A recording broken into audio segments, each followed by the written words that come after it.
And this is the reason why some people go into marriage. He's handsome, he's cute, she's wonderful.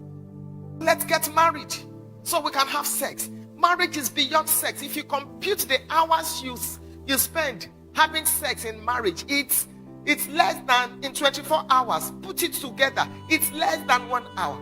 If you go into marriage just because of sex, you have failed before you even began. On this video by Bishop Funke Adejumo talks about how to solve sex issues in marriage. This message will really give solution to any couple struggling in their sexual life. Watch till the end. Let's change the perspective today and look at the way God wants us to live our lives. So a man, sex is an end. So a woman, sex is a means to an end. When a man has sex with you, he feels that he has conquered you. When a woman has sex with you, she feels she owns you. That's why you must be careful who you allow to come into that space of your life. You must be disciplined enough to choose who you allow, because do you know that psychologists have now discovered that when you have sex with someone for the next 15 years, every good thing, every evil thing, every curse, every negative thing in that person's life is likely to be present in your life. It's not a scientific thing. The Bible says that he that is joined to an harlot, is it not the Bible? God is so real. God is so powerful. Stop living your life. Hey, if I can just have sex. If I can just have sex. 5 minutes, 10 minutes. Maybe if you're a jackal, 30 minutes. It's over. There's more to life than just having sex. Sex is just a part of the tools that God has blessed humanity with. Don't let it be at the center of your life. I want to look at the anatomy of the man and the anatomy of the woman so that you see why we differ when we talk about sex as male and female. Minimum of 5 major ways a man is different from a woman. Minimum. We're different in our physical being. We're different in the way we think. Same brain, but we think differently. When a woman gets pregnant in the 29th week of that pregnancy, if she's going to have a boy, the left side of that baby boy, something happens to it. Or the right, I can't remember now, the right side, the right hemisphere, something happens to it. If she's going to have a girl in the 29th week of the pregnancy, and you can Google this, it's a medical fact, nothing happens. A man thinks with only one side of his brain. Functionally, I'm going to explain to you, but a woman thinks with both sides of her brain. Medical science, medical fact. That is the reason why a man thinks deeper and a woman thinks faster.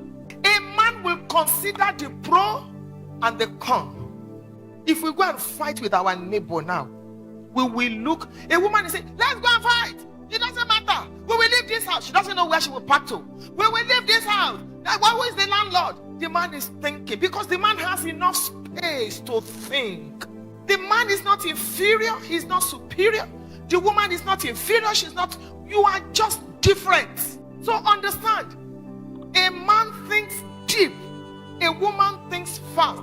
That is the reason, because a woman uses both hemispheres, the right hemisphere and the left hemisphere of her brain. That is why a woman can multitask. A woman can do many things at the same time. As a man, let your wife just leave the baby or the babies with you for 3 hours. Let her go to the markets. And as soon as she leaves, the toddler begins to cry. The baby begins to cry. You know, that one poo-poos, and the doorbell rings and the gas is burning. The first thing the man is likely to do is go to the window to see if the woman is already coming. But excuse me, this is what a woman does every day. She answers the telephone, she cuddles the baby, she cleans the toddler, she uses her wrapper to remove what is on the fire, she goes to the door and then she says, excuse me, I'm coming. She manages it because the way she's wired, She juggles. She uses both sides of her brain. When a man is driving and you are talking to him, you want him to do something, he unconsciously removes his leg from the pedal. Because a man can do one thing at a time. Most men, it's the way they are wired. We're different in the way we think. A man is thinking, I'm 35, I'm 40, I'm 50, I don't have a house, or I don't have a second house. The woman is thinking, Christmas is coming, what shall we wear? They are not inferior. Both of you are good. Both of you are needed. Both of you are necessary. I'm taking you on this journey. You will understand why we behave the way we behave when it comes to sex. We are different. We're different. If a man is as short as a bottle, if he beats you, you will need Panadol extra to wake up. That's the way we're made. We are also different in our sex life. A man's sex life is like a piece of paper that catches fire.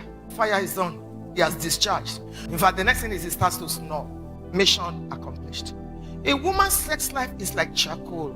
You have to fan and fan and fan to flame. But when she catches fire, it takes time for her. That's why she needs before play and after play.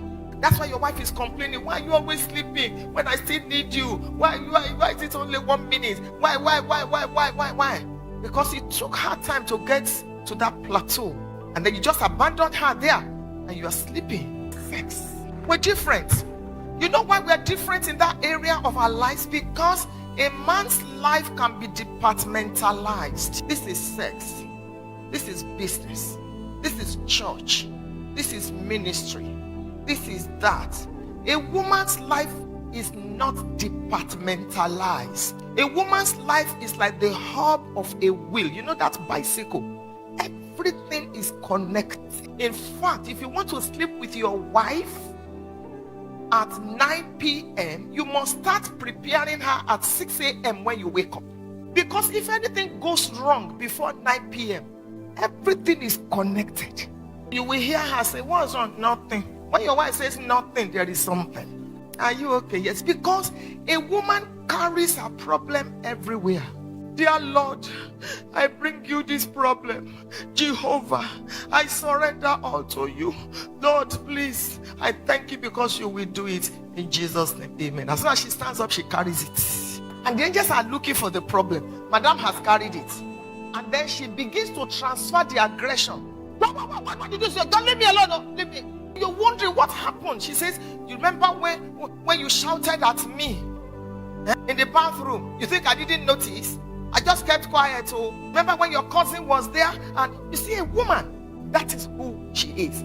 If you don't have this understanding, it will affect your understanding of sex. What's wrong with you? You're always complaining. In fact, one man sent a mail to me one day. I was in England. He said, ma'am, please, ma'am, as you are going to preach, I know you don't have anything to say about sex, but please mention this. Anytime I want to touch my wife, she'll be praying in tongues. Everything affects a woman.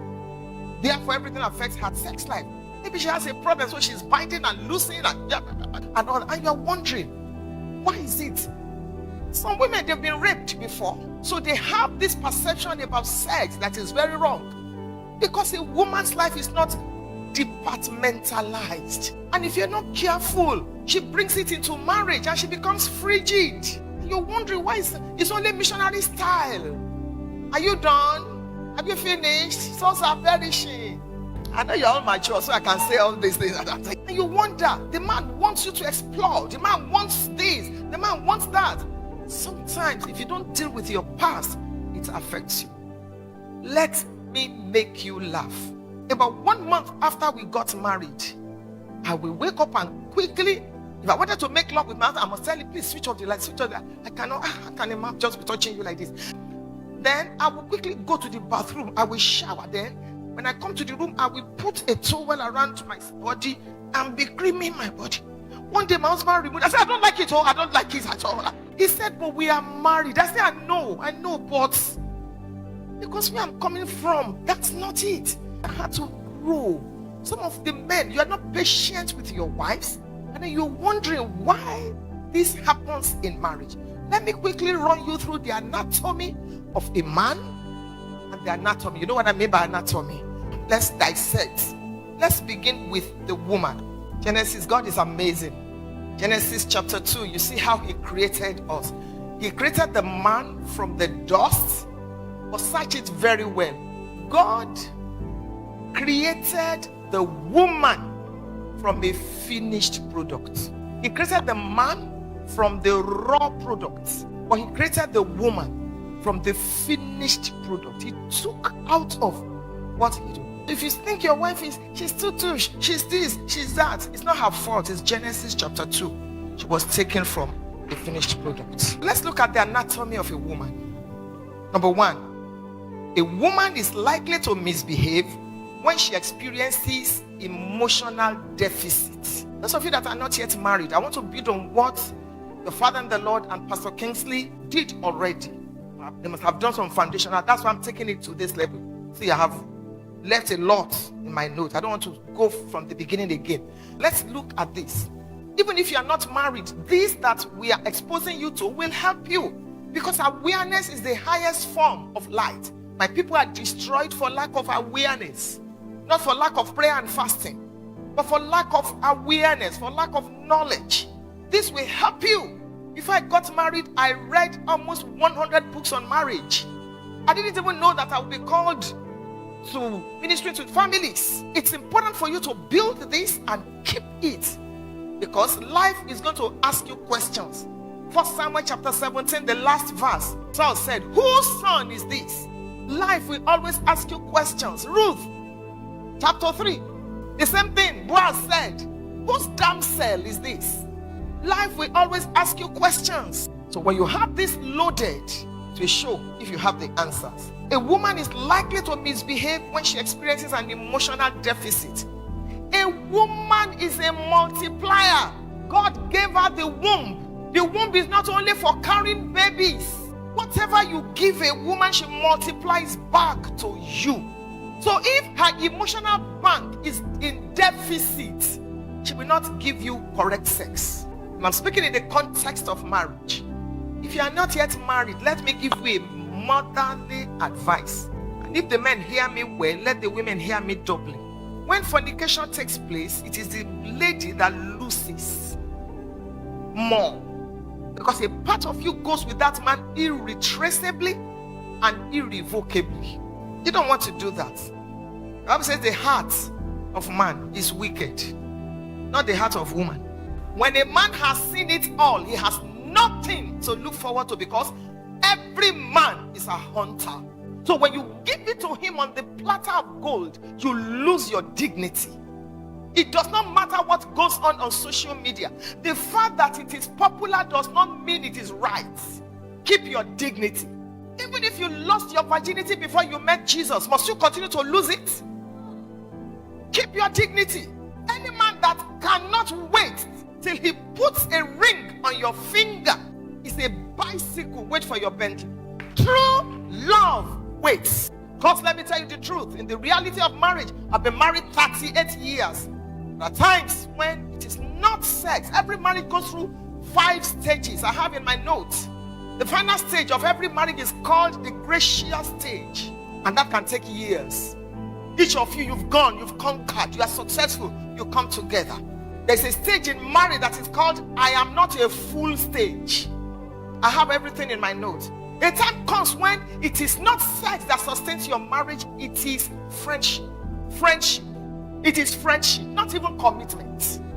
Any of us can slide. It is friendship. Marry your friend. Marry your friend. Who is a friend? Someone that knows where you stink and yet is faithful. Marry your friend. Someone before whom you can be vulnerable. Marry your friend. It's not every time you feel like having sex. It's not every time you feel like praying. It's not every time you feel like praising God. It's not every time. There are different types of you. There is the untouched side of you. There is the touched side of you, the one that goes to the office, all made up. Everything is looking. That's why you cannot live your life based on social media. Those people that snap and they show you, if the camera should flip and you see the other side of their room, you will never pray to look like them. Marry your friend. It's a huge advice. And don't sleep with everything that you see. Every man that comes your way, you must sleep with him. Sex is not an end in itself. The anatomy of a woman. She misbehaves when her emotional bank is empty. You must learn to continue to make deposits in your wife's emotional bank so you can be able to withdraw.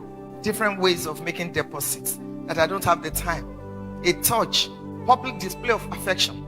Sometimes I want to preach. My husband is about introducing me and then he's saying some good things about me. I will stay there because I want him to say more. And I'll be looking for what is not lost in my bag. I'm saying, continue. Let's welcome my wife. She's the first lady. He's depositing something in my emotional bank. You cannot just be telling your wife, are you the first person to be pregnant? Stand up, my friend. I come against every demon. There's no demon. It's your spam. When last? Let me see. So I can know how to manage myself. How many of you are married here, please? I'm going to address singles more then. Yes. But you two get this. You must learn to deposit in the emotional bank of your wife. I need to run because of the singles. Number 2, I'm analyzing a woman. A woman remembers the now blessing. So it is wise for you to spread the blessing. If you give your wife 10 million now, she will thank you and thank you and thank you. In 1 week, in 1 month, she's forgetting. Say, I don't even know what is going on in this house. She prefers that to give her consistently, not just once in a while. It's good for the once in a while to come. I'm telling you all this. You want to enjoy sex in marriage. Understand this. It will help you. Why is she always misbehaving? This is it. Number 3, I've told you a woman is a multiplier, so be careful what you sow. Number 4, a woman responds more to words, so watch what you say. A woman responds to words. If you say, when I say you are beautiful, oh God, you see her at the bus stop, she'll be doing, for 3 days, she's still thinking, a man said to me, I'm beautiful, and I didn't get his number. Men don't care whether I tell him he's handsome or not. That's not his business. It's going on. That's the woman. Number 5, you can win an argument with a woman, but you cannot win the war. I'm not going to be explaining so much because of time. Number 6, there is nothing a woman cannot get from a man using her various skills: body, emotions, persuasion, manipulation, sex, lullaby, praise. Number 7, every woman is security conscious. You want to have sex with your wife, she's asking you, did you lock the door? The man says, yes, I locked it. The woman will say, go and check again. And men can do anything at that moment. The man will stand up again, go and check. Say, I told you that I locked it. I want to drink water. He will ask you, is it cold or room temperature? And some women can be manipulative. Number 8, she speaks more words than men. Psychologists have discovered that a man speaks an average of 25,000 words per day. I'm speaking about preachers because they have to speak averagely 25,000 words per day. A woman speaks an average of 250,000 words per day. And I believe the psychologists, because in Genesis chapter 3, when the devil approached Eve, the serpent spoke 14 words. Eve replied with 44. Go and count it, King James's version. Has God said 14 words? Adam replied with 44. Number 9, a woman remembers details more often than men. Yes, your cousin was standing like this. She just faced like this. She just turned in front of a woman. Then when I was going, I saw something. The man is a headliner. He will tell you, so and so said I should greet you. Simple. The woman wants to tell you, so and so said I should greet you. You would say, when I first left, I forgot the car key. I came back. Then I beat and the gate man. I was just open now. She just wants to tell you that I saw Reverend Charles and he said I should greet you. A man will tell you that he said I should greet you. Simple. So you're wondering. Sometimes we ask my husband, is that all? 3 hours of discussion. Yeah, he said that's the point. That's the point. It used to annoy me, but now I have come to understand that it's a man thing. Number 10, the woman is more romantic. So she wants you to touch her. She wants you to say, I love you. But I love you now. If I didn't love you, I would not marry you. That's not a woman. You must understand. She wants to hear it every time. She wants you to pull the duvet over her before she sleeps. She wants you to kiss her forehead. Marriage is hard work. Hard work. It's not for boys and girls. Some people may not make heaven because of marriage. Because there is no institution where your patience is tried like marriage. When you get married, you move from patience to long suffering, from long suffering to endurance. Marriage. Number 11, the woman is more or is a better organizer. It doesn't mean that 100%. There are some men that this will fit, but I'm just saying. And we're talking about sex, because sometimes you wonder, why is it that you're not enjoying your sex? Because of these things. When these things are not in place, that 5 minutes of enjoyment can be a mess. You need to understand this. Women, number 12, take care of their parents more than men. Daughters are forever. Even when they leave their parents don't leave their hearts. Have you ever seen a man crying on the engagement day? I'm going to marry now. No, it's only women. The man is too much in a hurry to fly and enjoy himself. So that's what happens. Men plan around their immediate family. Women include their parents in the budget. They even take from the man to give their parents. If these things are in place, it will help your sex life. I'm telling you. So let me pause and speak about the men before I now share something with you that I want us to pray about. The anatomy of the man. Number 1, the man is wired to be rational. So tell your husband, well, I don't understand. You're always overthinking something. That's the man. They are rational because they have space in their brain to think about this thing. Let me go on. Number 2, a man is not easily moved or persuaded. He needs proof or evidence. Why should I do it? Go to many churches where they must see the prophet and carry this and carry that.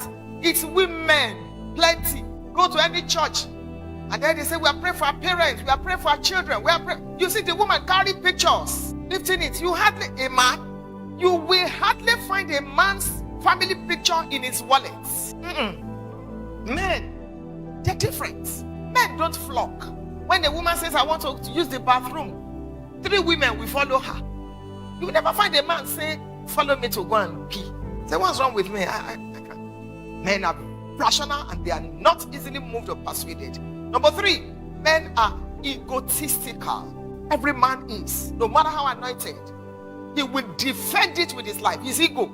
A man will tell you, I cannot say because I want to eat meat, be calling or be prostrating for cow. Rather die as a poor person. They have it. And they will not want you. No man will want you to touch that area. If you're in marriage, you must learn to respect that. Number 4, men are few words. So understand when the man speaks. Number 5, men are risk takers. They are risk takers. One day I sat in the living room a few years ago and my 2 sons slotted in a tape, a video, and I was watching. I had to wipe my, what is this? They both went to the US and they went to skydive. As I was watching, I was crying. They said, but mommy, we are here. I said, you did this? He said, you did, you want to kill me. I said, mommy, but we went and we are back. We are here sitting beside you. I'd forgotten that they were even sitting beside me. See my life, God, see my life. Men are risk takers. Small, big, we'll do it with the mom, no problem. The wife will be saying, hey, consider it. Say, don't worry. We thank God for them. But sometimes it's good for you to listen to your wife. Number 6, they have the tendency to be domineering and independent. Men can be territorial. You don't touch my wife. You don't talk, Number 8, when they are broke, it shows. When the man is broke, it shows. God. You see, calm down. You don't tell me to calm down. Let me mention maybe 2 more. Number 9, they hate nagging. Men hate nagging. Tell him, give him your mind. But a man doesn't want to be nagging around me. Look at your life. Look at your parents. Look at your friend. I don't understand this car. No, men don't like it. You want to enjoy your sex. Take note of these things. They may not look conventional, but they will help your sex life. You won't believe it. You will not believe it. Number 10, a man likes to be known and introduced by his achievements. It's the truth. Because in the book of Genesis, chapter number 1, when the man was created, he opened his eyes and saw Job. Tend the garden, keep it. When the woman was created in Genesis chapter 2, she opened her eyes and saw relationship. Wow, This is the bone of my bone and the flesh of my soul. A woman is relational. Ask a woman, excuse me, can I meet you? I'm the wife of. Ask a man, the man will tell you, I'm the CEO of. That's who they are. And you need to understand it. Some of you that are married, just before I say a few things to the singles, some of you that are married men, please learn to remember that you wear many caps. You may be the general manager of MTN and the general manager of whatever. You are not the general manager of the universe. So when you get into your house, can you please take off that cap and be a husband? It is so sad that a lady sent a message to me, forwarded a message to me. The husband will say, come to my room for sex. Because he's the manager of, so you control everybody. Come to my room. Where's my food? It reduces you as a man. That's not how to be a man. That's not how to be a good man. And there's no way you can enjoy sex in marriage if you do that. Women, please listen to me. It doesn't matter whether I'm criticized or not. Truth is bitter. And pioneers are always first criticized, then acknowledged, then thanked, then copied. In 1903, the Wright brothers, they were bicycle repairers. When the entire world said no metal would fly in the air, for 15 seconds, they flew. The day they were going to fly, only 4 children and 2 adults showed up to mock them. They were the sons, the Wright brothers were the sons of a reverend gentleman. When they made that announcement, their father, Reverend Wright, said, the 2 of you will rot in hell. Pioneers are always like that. The man that gave us the wireless telephone, when he first started, his friends, 4 of his friends, took him to a psychiatric hospital. Look at it today. Look at the majesty of the aviation industry today. Ladies, I said all that to say this. If the totality of your financial life depends on your husband, you're a colossal failure. Your husband is not El Shaddai, else he shall die. There is no man that can adequately meet all your financial needs. Even if the man is the one that has employed you, or is the one that, do not eat with 10 fingers. Save some of the money he gives you and invest it. Even if you're a full-time housewife, do something with your life and have your own money. Even if it is selling pure water, if it is doing something online. As I stand before you today, I'm a preacher, yes. I'm a pastor's wife, yes. But I sell amala. I sell barbecue. I sell snacks. I have a mini hotel. I have a gym. I sell fabrics and outfits. I'm a coach. Because nobody becomes wealthy by salary. There's no way they will call an offering or a special seed in a church and I will not be one of the first to come out. There's no way. And it is my money, righteous money given by God, not stolen from anybody. My husband and I have been in business before we came into ministry. It's just that a lot of people don't always know that side of preachers. Do something with your life. This can affect your sex life. Money is important. It is the truth. In the arena where money is needed, prayer and fasting cannot take its place. School fees, you go to school and say, in Jesus' name, take my children. They will say, take your children away. It's important for you. Because many times we just focus on the sex. I don't understand why I'm not enjoying the sex, man. And we just look at these fundamental things. If these things are in place, I don't understand. My wife is not fine. Give your wife 10,000 pounds. Send her to New York. When she returns, you will not believe she's your wife. Give your husband peace of mind. You'll be the one begging him, this sex is enough. Have peace in your home. It will help you a lot. For those of you that are single, please take this advice from me. Number 1, love God passionately. Be unapologetic. Because a good Christian marriage is a salary paid by God. I still go to church to sweep. I've been sweeping as a single lady. You can't collect my broom from me. Serve God. I tell them, don't take this broom. It was broom phone I was holding before Jesus gave me microphone. You're singing in the choir. Sing unto the Lord. Do it as if this ministry, nothing must happen to it. You are playing the drums, it must never be dirty. My junior sister, it's only my brother that is in between us. Same father, same mother. She got married, she served me for 11 years. Got married, got helped out. It was a good wedding. And she didn't have a child. One day I went to the Lord in the place of prayer. I said, Father, why will Lola not have a child? She served me. She's been faithful. What's going on? The Lord said to me, every time the angel brings her baby, she was absent in church. I said, God, she's a church girl. She's always there.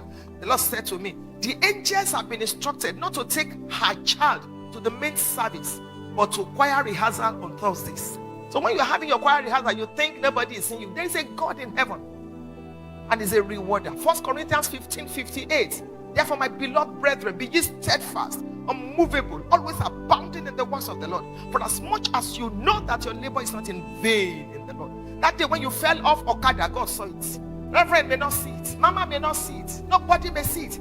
That day when your choir director shouted at you, didn't even know what you are going through, God saw it. The keyboard must not be dirty, because it's unto the Lord. You clean it. You don't have a cloth for cleaning. Use your time. Let God see it. I know what I'm talking about. It's unto the Lord. Life is more than sex. You will enjoy sex in marriage. In fact, you go tired. Just make sure these things are in place in your life. They're in place in your life. It will shock you. 1 Kings chapter 5 and verse number 4. Now the Lord my God, 1 Kings 5:4, has given me rest round about, so that there is neither adversary nor evil occurrence. It's a God in heaven. He sees what no man sees. I've come to just top up what you have been taught about the mystery of sex. As a single person, keep your dignity. Serve God. Number 2, close one eye in prayer, open the other one in watching before you marry. Marriage can determine where you will spend your eternity. You cannot afford to marry just anybody. There are destiny killers. They are everywhere, looking for who to devour. John 10:10. Close one eye in prayer, open the other one in watching. Sex will be fine. If you don't get it right, that is the problem. Number 3, marry from your tribe. When I say tribe, I'm not talking about Edo or Yoruba. I'm talking about the kingdom. You cannot go and marry one Alhaji because you think you are 43. Marry from your tribe. The prototype for choosing is in Genesis chapter 24. Marry from your tribe. Don't marry anybody that has nobody you can report him to. Someone that is not accountable. That is the brake system of your life. Any car without a brake system is prone to accidents. Don't marry someone that has no root, nothing. Number 4, don't marry a lazy person. Do not marry a lazy person. Don't marry a lazy person. And can I shock you? Those of you ladies that are saying, once I get married like this, hey, my own now. There's nowhere in the Bible where God says a woman should not work. Nowhere. Look at Proverbs 31. Look at that woman. Real estate, she was there. Gardening, agriculture, she was there. Look at her. When you have something as a woman, you add value to your marriage. No matter how wealthy your husband is. VAT, value added tax. It may be your brain that the man will be tapping into. You must be able to add value. When David wanted to marry Michal, the father-in-law said, give me 100 foreskins. David gave 200. If your husband were to repay your dowry, will he increase it or decrease it? That Michal was a good woman. There was a time God said to me, study the lives of women that didn't finish well in the Bible and in your contemporary world. I began with Jezebel. That woman, Jezebel, was a powerful woman. Most times, how we look at it, she's girlfriend, she's this, me. Because inside every experience, there is a blessing and a lesson. I searched her life. I studied it. Jezebel.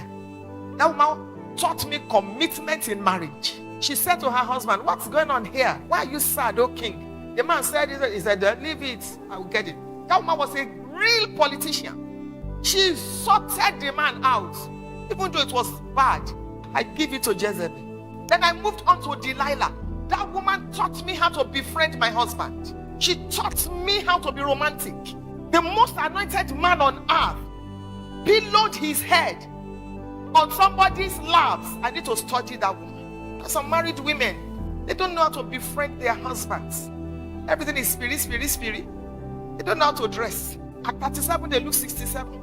Even if you don't wear jewelry or makeup, madam, upgrade now. Upgrade. And it's not everywhere you tie scarf to. Those one is sleeping with you. You are so used to scarf.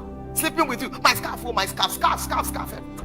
And this terrible beret, the person that started that beret will stand before the throne of God in judgment. And it's for women only. But to kill us, must carry scarf as you are going to the market. Carry scarf in the bathroom. Carry scarf when you are having sex. What it do you now? What is wrong in you? You must be presentable. It's important. This is what I brought for you today. As far as sex is concerned. Because if you take care of these things, sex will be a child's play in your marriage. You will enjoy yourself. And those of you that are married, don't wait till your husband invites you before you have sex in your marriage. It is in the olden days. Because the man will think you're a prostitute. Lie. Ask him for sex. Look at your husband while you are having dinner. Can we have a flight to Jerusalem today? Enjoy your life. I pray for each and every one of you. You will matter in quarters that matter. In marriage, God will give you. Thank you for watching BBNet Media. May the inspiration and knowledge you have received today stay with you throughout your week. If you've been blessed by this message, please share it with someone who needs to hear it. And don't forget to hit that subscribe button and the notification bell so you can stay up to date on all our latest inspirational contents. Join us next time for a more uplifting messages on faith and relationships. Until then, keep walking in faith and remember that God is always with you, guiding and directing your path. Thank you once again for watching. God bless you richly.